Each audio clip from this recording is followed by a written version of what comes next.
आप कहोगे कैसे कह रही हो दीदी आप? हम लोग तो 4 दिन में भगवान को भजना भूल जाते हैं।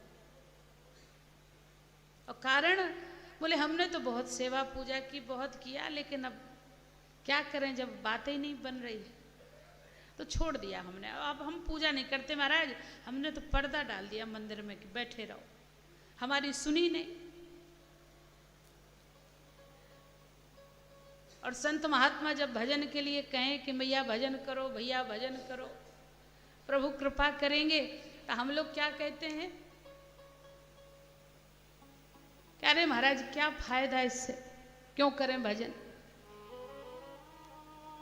तो जब इतना शब्द हमारे मुख से निकलता है तो समझ लो कि हम लोग स्वार्थ से ही भज रहे थे, कि हम फायदा अगर हो तो करें भजन, फायदा नहीं है तो क्यों करें। तो भजन नहीं करना चाहते बिना फायदे के, लेकिन भगवान शंकर बोले वो फायदा नुकसान नहीं देखते, वो तो केवल भजन करते हैं निष्कपट भाव से। और हम लोग कहते हैं कि हमारे जीवन की समस्याएं दूर हो जाएं तो हम भजन करने लग जाएं, लेकिन भगवान शंकर ये भी नहीं कहते कि यह समस्याएं दूर हो तब भजन करेंगे। वो तो कहते हैं कि भजन करते रहो, समस्याएं भगवान के ऊपर छोड़ दो।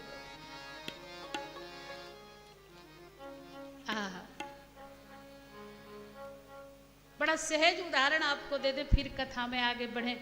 आज भोले बाबा का विवाह भी कराना है, क्योंकि श्रावण मास चल रहा है, तो हमारे सब भाइयों की इच्छा थी, बोले राम जन्म हो जाए। तो मेरे मन में था कि श्रावण मास में कम से कम एक दिन भोले बाबा का चरित्र हम लोग सुने गाएं, क्योंकि तुलसीदास जी ने कहा है कि जो भी भगवान शिव के चरित्र को गाता है, सुनता है, उसके जीवन में आनंद, उत्साह और मंगल कार्य सदैव ही होते रहते हैं। और ऐसा पावन पुनीत मास है, तो हमको लगा कि आज हम लोग भोले बाबा के विवाह में सम्मिलित हों। तो मैं आपसे चर्चा कर रही थी कि यहाँ पर हम लोगों के मन का अगर कार्य पूरा नहीं होता है तो हम लोग भजन कर पाते नहीं कर पाते। और भोले बाबा को देख लो आप, भोले बाबा के जीवन में इतनी सारी विसंगतियां हैं, लेकिन भोले बाबा भी मगन हैं, परेशान नहीं है, दुखी नहीं है, विचलित नहीं है। और बहुत साधारण ढंग से आप देखो कि आपने कभी भोले बाबा का चित्र देखा होगा, पूरा शिव परिवार सबके घरों में होता, तो कभी भोले बाबा को उस शिव परिवार में बैठे हुए देखो और कभी विचार करके देखो, तो समझ में आएगा कि भोले बाबा जैसा विश्वास रखने वाला, श्रद्धा रखने वाला कोई दूसरा होगा ही नहीं। विसंगति की बात कर रही हूं मैं। भोले बाबा का दर्शन करो आप, तो भोले बाबा के सिर पर देखो आप, कौन, बोले गंगा जी बह रही हैं, है ना, शीश गंग अर्धंग पार्वती, गंगा जी बह रही हैं।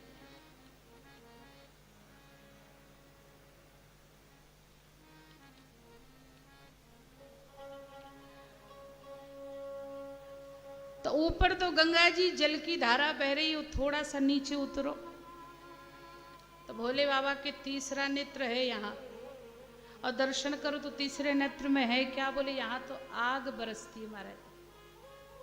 विसंगति है कि नहीं? ऊपर गंगा जी बह रही हैं और नेत्र में अग्नि का वास है, आग है। तो आप देखो आग और पानी एक साथ कहीं रहते हैं, या तो पानी ही होगा या आग ही होगी।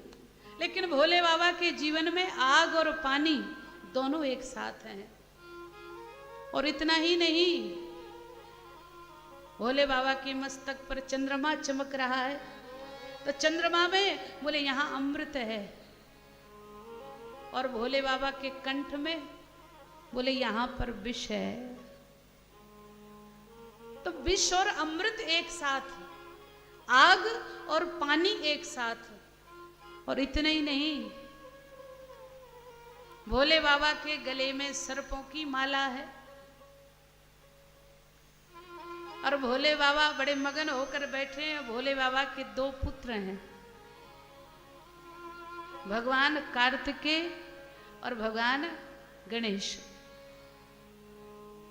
तो जब सर्प को गले में धारण किया भोले बाबा ने, तो गणपति गणेश जी का जो वाहन है बेचारा डरा हुआ रहता हर समय। वो सर्प की ओर देखता है तो मूसक राज चूहा गणेश जी का वाहन, तो जब वो देखता है सर्प की ओर तो बेचारा डरा हुआ घबराया हुआ रहता कि हे भगवान, कहीं ये भुजंगराज नीचे ना उतर आए, नहीं तो ये नीचे आए और हम ऊपर गए। डर लगा रहता है। तो आप विचार करके देखो, आग और पानी एक साथ, विष और अमृत एक साथ, सांप और चूहा एक साथ। तो जैसे ही चूहा घबराता है, डर लगता है कि कहीं नीचे आ गए ये और हम चले जाएंगे, तब तक भगवान कार्तिकेय के वाहन कौन? बोले मोर। तो मोर चूहे से कहता है कि तुम काहे को चिंता कर रहे हो, हम काहे के लिए, हम तो चाह ही रहे हैं कि ये नीचे उतरे। अच्छा देखना, पूरे संसार का दर्शन हो रहा है, कितनी सारी विसंगतियां, आग पानी विष अमृत, सांप चूहा, सांप मोर। और इतने ही नहीं, भोले बाबा की अर्धांगिनी आदि शक्ति पराम्बा जगत जननी मां पार्वती, ये बाईं ओर बैठी हुई हैं वाम भाग में। तो पार्वती मैया का वाहन कौन? सिंह, शेर की सवारी करती। तो मैया का वाहन तो शेर, और भोले बाबा का वाहन, बोले भोले बाबा तो नंदी पर बैठकर जाते हैं, बैल की सवारी करते हैं। अब बताओ है कठिनाई कि नहीं? इतने लोग, इतने विपरीत दिशा के लोग एक साथ रहे, कैसे रहता होगा इतने लोगों में व्यक्ति? आग और पानी, विष अमृत, सर्प चूहा, सर्प मोर, बैल और शेर। तो किसी ने भोले बाबा की ओर देखा, बोले भोले बाबा आपके जीवन में इतनी सारी विसंगतियां, उसके बाद भी आप इतने मगन कैसे रह लेते हो, इतने प्रसन्न कैसे रह लेते हो? तो ऐसा है क्या आपके पास में? तो आदि शक्ति जगदम्बा महारानी ने कहा कि इनकी यह विशेषता हम जान गए हैं कि इतनी सारी विसंगति में भी, इतने सारे टेंशन में भी भोले बाबा टेंशन में नहीं होते, अटेंशन में रहते हैं, कभी भी परेशान नहीं होते। तो इनके पास है क्या? तो मैया कहती हैं कि इनके पास एक ही जड़ी बूटी है, और वह जड़ी बूटी कौन सी है? तुम पुनि राम राम दिन राती,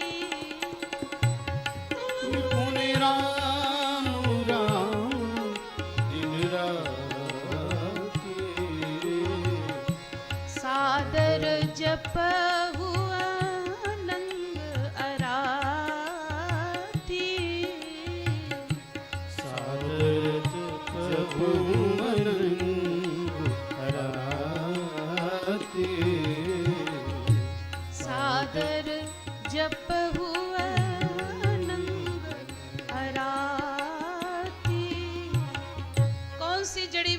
भोले बाबा बोले कुछ और नहीं, मेरे पास तो केवल और केवल यह राम जी का नाम है, और इस नाम के ऊपर मुझे इतना विश्वास है, इतना भरोसा है कि चाहे जैसी विसंगति हो, हम प्रभु की शरणागत रहें, भगवान के चरणों में स्वयं को समर्पित किए रहें और राम राम भजते रहें, तो सारे काम अपने ही आप पूरे हो जाएंगे, हमें कहीं भटकने की आवश्यकता नहीं पड़ेगी।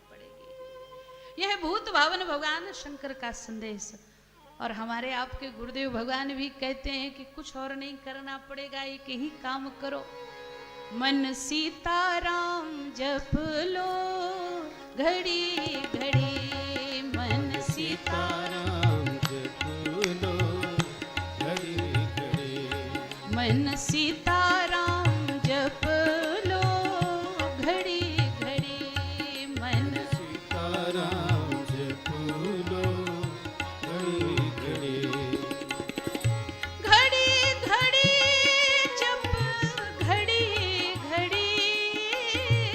घड़ी घड़ी जपो घड़ी घड़ी मन सीताराम जप लो घड़ी घड़ी मन सीताराम जपो लो घड़ी घड़ी मन सीताराम जप लो घड़ी घड़ी मन सीताराम जपो लो घड़ी घड़ी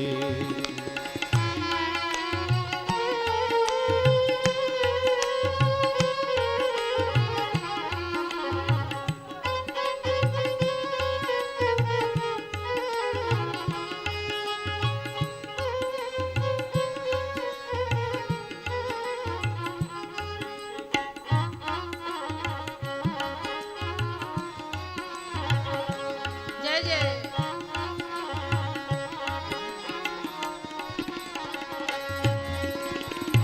जीवन में आती हरियाली जीवन में आती हरियाली जीवन में आती हरियाली जीवन में आती हरियाली राम नाम रस लगे झड़ी राम नाम रस लगे झड़ी मन सीताराम जप लो घड़ी घड़ी मन सीताराम जपो लो घड़ी घड़ी मन सीताराम जप लो घड़ी घड़ी मन सीताराम जपो लो घड़ी घड़ी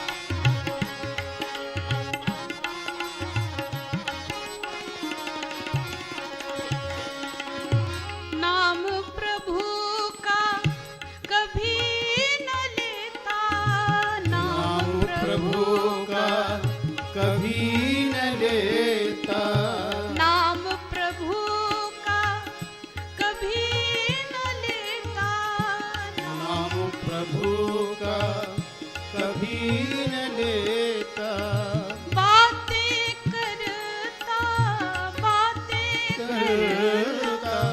बड़ी बड़ी मन सीताराम जप लो घड़ी घड़ी मन सीताराम जप लो घड़ी घड़ी घड़ी घड़ी जप घड़ी घड़ी घड़ी घड़ी जप घड़ी घड़ी मन सीताराम जप लो घड़ी घड़ी मन सीताराम जप लो घड़ी घड़ी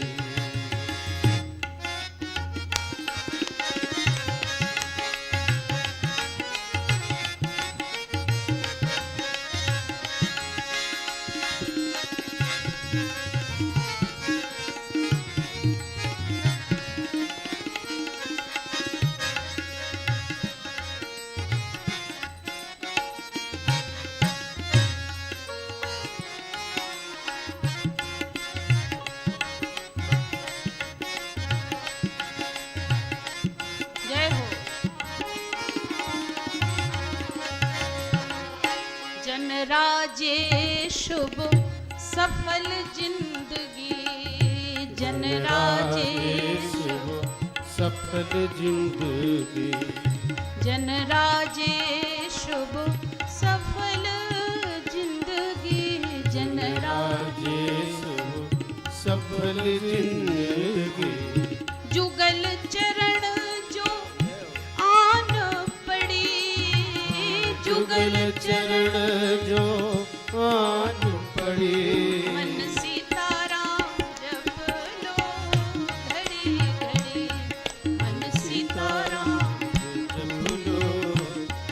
घड़ी घड़ी घड़ी जब घड़ी घड़ी घड़ी घड़ी जप घड़ी घड़ी